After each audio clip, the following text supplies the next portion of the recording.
संवत 1547 मार्ग शीर्ष मास की पूर्णमासी वीरवार के दिन जयराम जी ने 1 सहस्त्र रुपया पेशगी गुरु जी को नवाब से दिवा दिया। गुरु जी कुछ काल मोदी खाना चलाते रहे।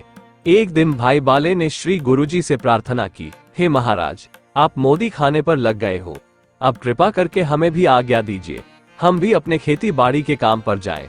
गुरु जी ने कहा, हे बाला, ये कच्ची प्रीति अच्छी नहीं होती, अभी अभी जाने की क्या पड़ी है, मुझे अभी आपसे एक काम है। बाले ने कहा, आप तो खत्री पुत्र होकर काम पर लग गए, हमें भी तो काम करना उचित है, इसलिए आज्ञा दीजिए। गुरु जी मुस्कुरा कर कहने लगे, हे बाला, हमने तो अपना काम करना है, तो कुछ समय निरंकार के हुक्म की प्रतीक्षा कर और हमारे साथ ही निर्वाह कर।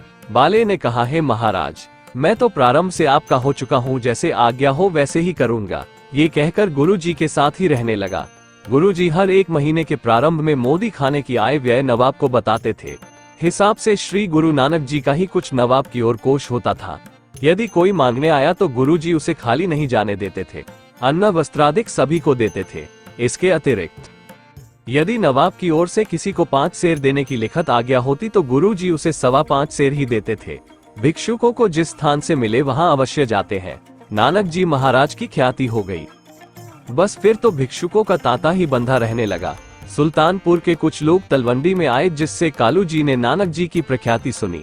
नानक बहुत दान कर रहा है, ये सुनकर श्री कालू जी सुल्तानपुर में आए। श्री गुरु नानक जी ने पूज्य पिता कालू जी को देखा तो सत्कार करने के लिए चरणों पर प्रणाम किया। कालू ने पुत्र को गले लगाकर माथा चूमा, फिर बाले ने सत्कार किया। अंततोगत्वा बाला और कालू जी तथा गुरु जी जयराम जी के घर में आए। जयराम जी की ओर से बहुत सत्कार किया गया। मर्यादा के अनुसार कालू जी ने पुत्री नानकी तथा जयराम जी को वस्त्र भूषण तथा रुपयों की भेंट की। फिर कुछ इधर उधर की बातें के पश्चात कालू जी ने श्री नानक देव जी से पूछा, बेटा, तुमको यहाँ पर आए हुए बहुत दिन हो गए हैं, बताओ तो क्या कुछ लाभ प्राप्त किया है। श्री नानक जी ने कहा, पिताजी, यहाँ आकर बहुत कुछ कमाया और खाया है, परंतु मेरे पास तो 1 फूटी कौड़ी भी जमा नहीं है। उस समय कालू जी बाले पर कुपित होकर कुछ अपशब्द भी कहने लगे। गुरु जी ने बाले को संकेत किया, जो बालाजी ने कोई उत्तर नहीं दिया। कालू जी ने फिर जयराम जी से कहा कि आपने नानक देव की ओर ध्यान नहीं दिया तथा इसकी सगाई का भी प्रबंध नहीं किया। बीबी नानकी जी को पिताजी की बात कुछ अखरी और कहने लगी, पिताजी, जब से मेरा भाई यहाँ आया है तब से इसने आपकी कोई हानि नहीं की। आपको प्रसन्नता होनी चाहिए कि नानक काम पर लगा हुआ है। अब आप यह नहीं कह सकते कि नानक बेकार बैठा रहता है। वो दिन दूर नहीं जब कुछ एकत्र भी करेगा तथा हम लोग सगाई के पीछे लगे हुए हैं, आप चिंता न करें। जयराम ने कहा, हमने एक जगह देखी है, मूला नाम का एक चोना क्षत्रिय है, पखो रंधावे में निवास करता है, उसकी पुत्री युवा है, वो पखो के रंधावे का पटवारी लगा हुआ है। ये पुण्य का संबंध है, हमने वहाँ ही नानक की सगाई की आशा कर रखी है। आगे जो उस परमात्मा की इच्छा है वही होगा। जयराम जी ने कहा, हे महता जी, मैं तो चाहता हूँ कि आप और माता जी भी यहाँ सुल्तानपुर आ जाओ। तब कालू ने कहा, जयराम, यह उचित नहीं, उधर पटवार का सारा काम मेरे ऊपर है, इसलिए मुझे नहीं रहना चाहिए, परंतु जिस समय नानक की सगाई होने वाली हो तो उस समय मुझे शीघ्र ही बुला लेना तथा इसका ध्यान रखना, कहीं ये धन को व्यर्थ न गवा दे। नानकी जी ने कहा, पिताजी, आप अपने भाग्य महान जानो, जो भाई नानक का मन यहाँ लगा हुआ है तथा काम कर रहा है। पिताजी, अब मेरा प्यारा भाई अपनी कमाई का धन बचाकर किसी भिक्षु को दान रूप में कुछ देता है तो उससे हमारी अथवा आपकी क्या हानि है। यदि किसी बुरे काम में लगाए तो हम उसे रोक भी सकते हैं, अपितु भलाई से रोकना तो पाप है। एक बात की अवश्य चिंता थी कि नानक देव के निकट सदैव मांगने वाले साधु रहते हैं और नवाब का स्वभाव कड़वा है। जब कभी हम देखते हैं तो मोदी खाने के आगे साधु संतों तथा मांगने वालों का तांता सा बंधा होता है तथा नानक किसी को भी कुछ दिए बगैर खाली नहीं लौटाता। नवाब के स्वभाव से प्रभावित होकर हम लोग भयभीत रहते हैं कि कहीं सरकारी धन में कोई कमी न आ जाए।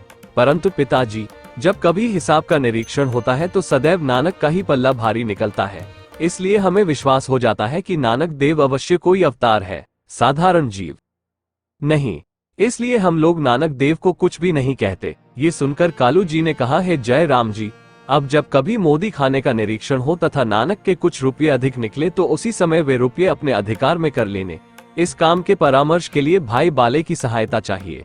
शफिर बाले को बुलाया गया तथा कहा गया, हे बाला, तू एक बुद्धिमान है, इसीलिए नानक की देख रेख तेरे ऊपर ही रखी गई है। तुझे इस बात की ताकीद की जाती है कि नानक को सदा सुचे रखो। फजूल खर्ची से इस बात से बाले को कुछ क्रोध हुआ तथा कहने लगा, है पटवारी जी, आप ये स्वप्न में भी न समझे कि नानक से मैं किसी प्रकार का लाभ प्राप्त कर रहा हूँ। मेरे लिए तो एक फूटी कौड़ी भी जो बना कर लेती है वो बुरी चीज के तुल्य है। हे महता जी, आप तनिक मन में विचार करें कि नानक कोई बच्चा नहीं जिसे हम डांट डपट कर अपनी इच्छा के अनुसार कर सके। यदि कुछ अधिक कहें तो अपने अपमान का भय है। हे पटवारी जी, यदि आप मुझसे सत्य पूछते हैं तो मैं अपने अनुभव से कह सकता हूँ कि तेरा पुत्र नानक सारे संसार का पिता है। उसका प्रत्येक कर्तव्य अमनुष्य है, उससे हानि की संभावना निरार्थक है तथा अपनी अल्पज्ञता का चिन्ह है। इतना कहकर बाला किसी विशेष ध्यान में निमग्न हो गया। फिर अचानक बोला, है कालू जी, हमने तो निश्चय कर रखा है कि नानक का विवाह शीघ्रातिशीघ्र हो जाए तो ये स्वयं गृहस्थ की ओर अग्रसर होगा, जिससे फजूल खर्ची अपने आप रुक जाएगी। इस कार्य के लिए श्री जय राम जी पर्याप्त हैं, आप निश्चित रहें। अंततोगत्वा यही निश्चय हुआ कि श्री नानक देव जी का विवाह शीघ्र ही किया जाए। कुछ दिनों के पश्चात कालू जी अपने नगर को आए। तृप्ता जी ने अपने पुत्र पुत्री की कुशलता पूछी। तब कालू जी ने उद्विग्न मन से कहा कि नानक की चाल ढाल तो पूर्ववत ही है। अच्छा, वो ईश्वर उसे सुबुद्धि प्रदान करे। इसके पश्चात अपनी यात्रा का विवरण विस्तार पूर्वक सुनाया। इधर एक दिन जय राम जी नानकी के निकट एकांत में बैठे थे।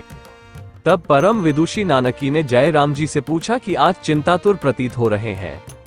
यदि उचित हो तो अपनी चिंता का कारण मुझे बताने की कृपा करें। पुरुष की सहायता दूसरा पुरुष कर सकता है, इसलिए आपकी चिंता में हाथ बटाना अर्धांगिनी होने के नाते मेरा कर्तव्य है। सुनकर जय राम बोले, हे नानकी, मुझे लोग कहते हैं कि तुम अपने साले नानक की फजूल खर्ची से एक दिन नवाब साहिब के कोप भाजक बनोगे। अब करूं तो क्या करूं? यदि नानक को वापस तलवंडी भेजूं तो संसार में मेरी निंदा होगी, और यदि मौन रहूं तो नवाब का भय मेरी चिंता का कारण बनता है। मेरी बुद्धि की नया डगमगा रही है।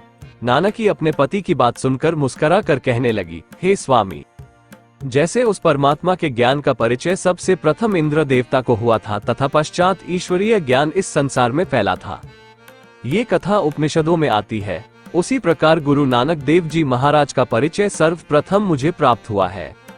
यह मेरा सौभाग्य है। हे पति देव, आप श्री नानक देव जी को साधारण मनुष्य न समझे, वे तो अखिल भुवनपति साक्षात ब्रह्म ज्योति है, जो संसार की हित कामना से अवतार हुए हैं। लक्ष्मी इनकी दासी है।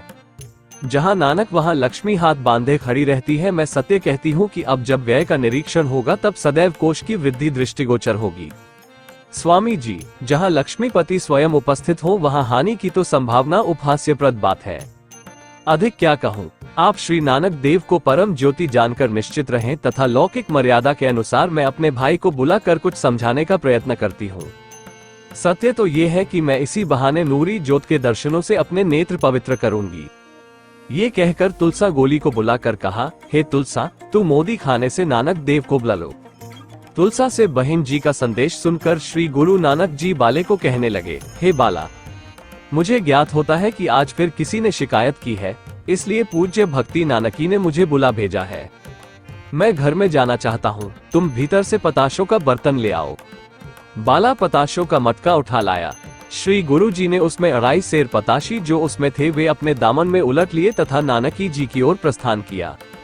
नानकी जी ने सुना कि संसार के रचने वाले मेरे भ्राता श्री नानक जी आ रहे हैं। तब स्वागत के लिए हाथ बांधे खड़ी हो गई। एक सुंदर आसन पर श्री गुरु जी को सम्मान के साथ बैठाया गया तथा संग आए बाला जी की उचित आसन दिया गया। गुरु जी ने नानकी से पूछा, आपने मुझे जिस कार्य के लिए बुलाया है वो कहो। नानकी जी ने कहा कि आपके दर्शनों को मेरा मन चाहता था, क्योंकि बहुत दिनों से आपका दर्शन नहीं हुआ। गुरु जी मुस्कुरा कर कहने लगे कि बहन जी, बहाना करने की आवश्यकता नहीं। जिस काम के लिए मुझे बुलाया गया है उसे ही सुनना चाहता हूँ। नानकी ने कहा, वीर जी, आप तो सर्वज्ञ है, मुझसे पूछने की आवश्यकता नहीं।